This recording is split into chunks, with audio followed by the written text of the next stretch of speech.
All right, I'm Nathan Willits. This is my final presentation for CSU Advanced Business Stats. I'm going to go through and explain all my answers for the given problems.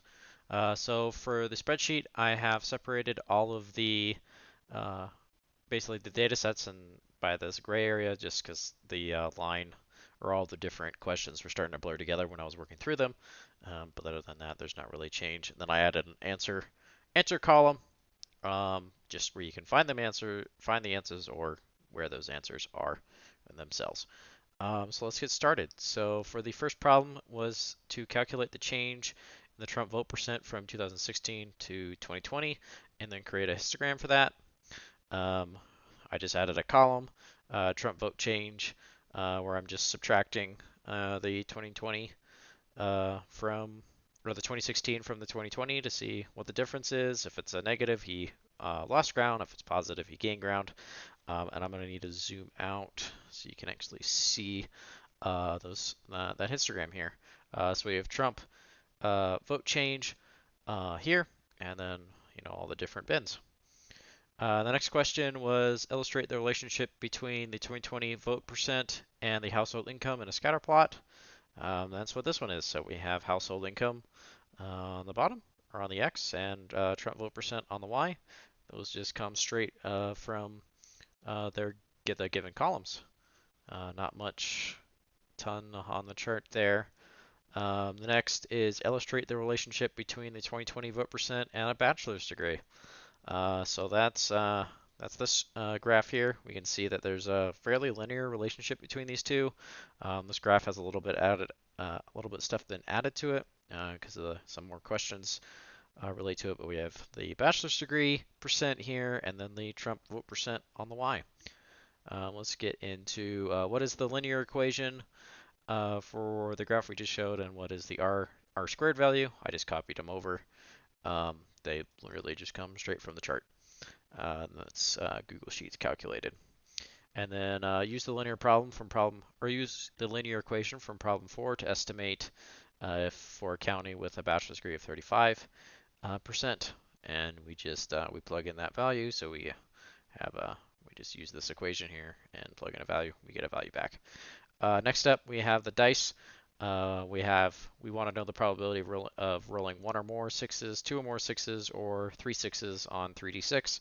I gotta scroll back up here. We have a spreadsheet that tells us the three probabilities that we want. We have some additional formatting.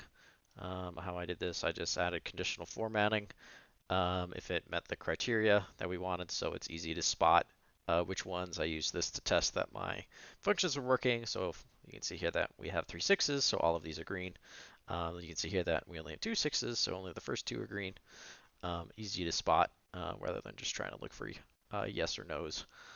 So how am I getting those yes or no's? We have our criteria that we're trying to hit: one or more, two or more, or three. For the one or more, we just have an if statement with an or that checks these values here. Are any of them sixes? Let's find one that is a six. Then if it is, then we return y, and if not, we return no. I just broke something. Well, that's not fantastic. Let's just Control Z that and pretend it didn't happen. And then over here, for two or more, we have the account if.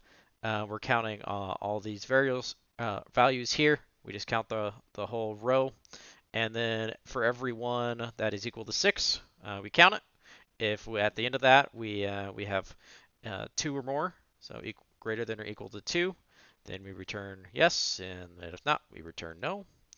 And pretty much the same thing over here, except instead of greater than or equal to 2, it's equal to 3, and then we get our percents here. So let me just update this with something, and we can see it change, and just type in random stuff to update it. But yeah, you get the point for those ones.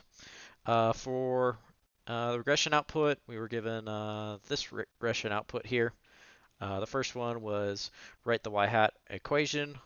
We just take the coefficients from this here, and then the intercept as well, and then pair them with their respective values, set it equal to y-hat, which independent variable is most and also least significant. Bachelor's degree or higher is the most significant, while unemployment percent is the least significant. We got that here from looking at the p-value. We can see here that the bachelor's degree is the closest to zero, so it's the most significant, while unemployment is actually the farthest from zero, so it's the least. We ignore the intercept because it's the intercept. Next up is we have to estimate the vote percent based on values with our equation up here. I set up a little chart that just has the given values in it, and then we calculate his expected percent just by copying in those values and running the equation.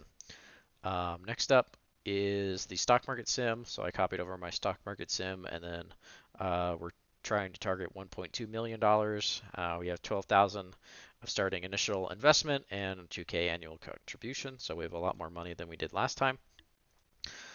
So we had to change the beginning balance and the annual investment. Nothing else really had to change with as far as the simulation itself. And then we just watched the simulation with a COUNTIF.